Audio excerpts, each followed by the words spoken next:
Vedeli ste, že okrem čerstvej šťavy si viete s odšťavovačom Bravolife pripraviť aj rastlinné mlieka? Že nevedeli? Tak v tomto videu vám ukážem, ako na to. Pripravíme si mandľové, kokosové a ovsené mlieko za pár minút s nízkootáčkovým odšťavovačom Bravolife B365. Začneme jednoduchým poskladaním stroja. Toto je misa odšťavovača, ktorá má dva otvory, jeden na odpad a druhý na šťavu. V tomto prípade na mlieko.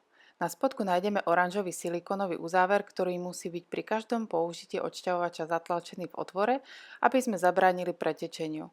Pri umývaní tento silikónový uzáver nezabudnime otvoriť a prečistiť aj tento otvor.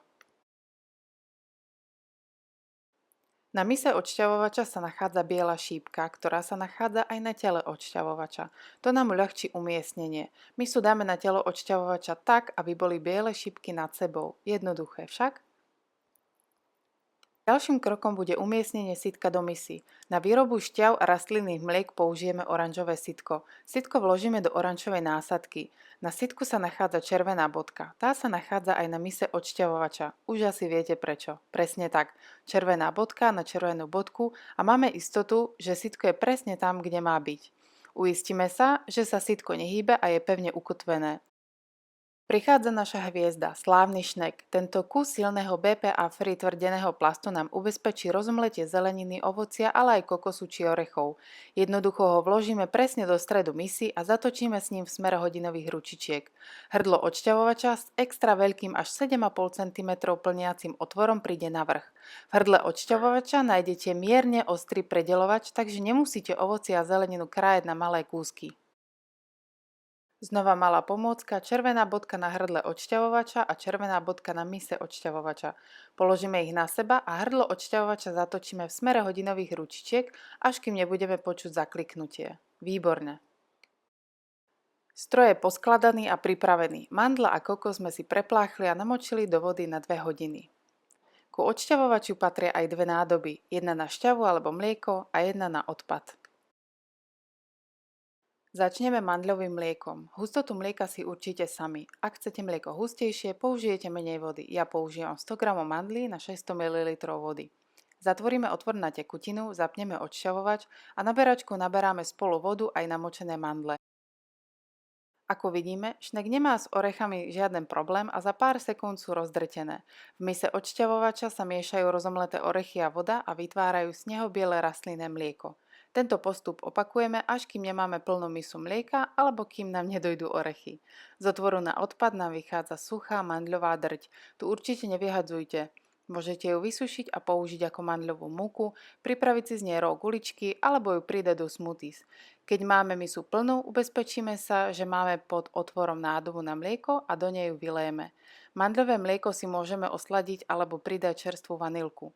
Keďže je mlieko nesladené, používam ho aj na slané jedlá, ako sú krémové polievky, alebo na obaľovanie tofu, alebo aj na sladko, na výrobu cesta, na lievance, palacinky, koláče, smoothies a smoothie bowl. V čistej uzatvorenej nádobe vydrží v chladničke 4 dní. Môžete ho tiež zamraziť v tvoritkách na ľad a kedykoľvek použiť. V mrazničke takto vydrží aj pol roka. Ako druhé si vyrobíme kokosové mlieko. Zvolila som jednoduchšiu variantu a to mlieko z neotučnených kokosových lupienok alebo hobliniek, alebo si môžete použiť aj strúhaný kokos. Proces je rovnaký ako pri mandľovom mlieku. Kokos miešame s vodou v pomere, aký nám vyhovuje a na beráčku naberáme do hrdla odšťavovača. Znovu dáme pozor, aby bol otvor, kadiaľ vychádza mlieko zatvorený.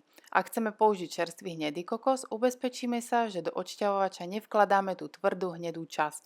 Celý proces opakujeme a ako vidíme, misa odšťavovača sa plní krásne bielým kokosovým mliekom. Z otvoru na odpad vychádza suchý kokos. Ten môžeme použiť rovnako ako mandľovú drť. Vypneme odšťavovač a vypustíme mlieko do nádoby.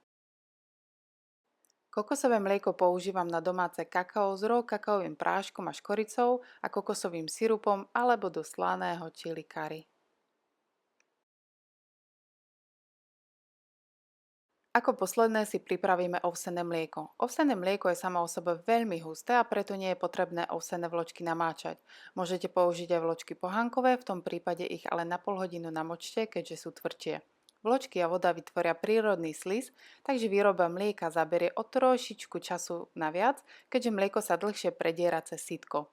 Ovsené mlieko je skvelé a s trochou sladidla je výborné len tak na pitie, alebo si do neho zamiešajte korene na čaj latte. Mňam. Ak by ste chceli zohriať toto mlieko, tak pozor, veľmi zhustne. Preto je vhodné na sladké teplé kaše alebo nápoje. Drť z vločiek nie je tak suchá ako pri mandliach a kokose.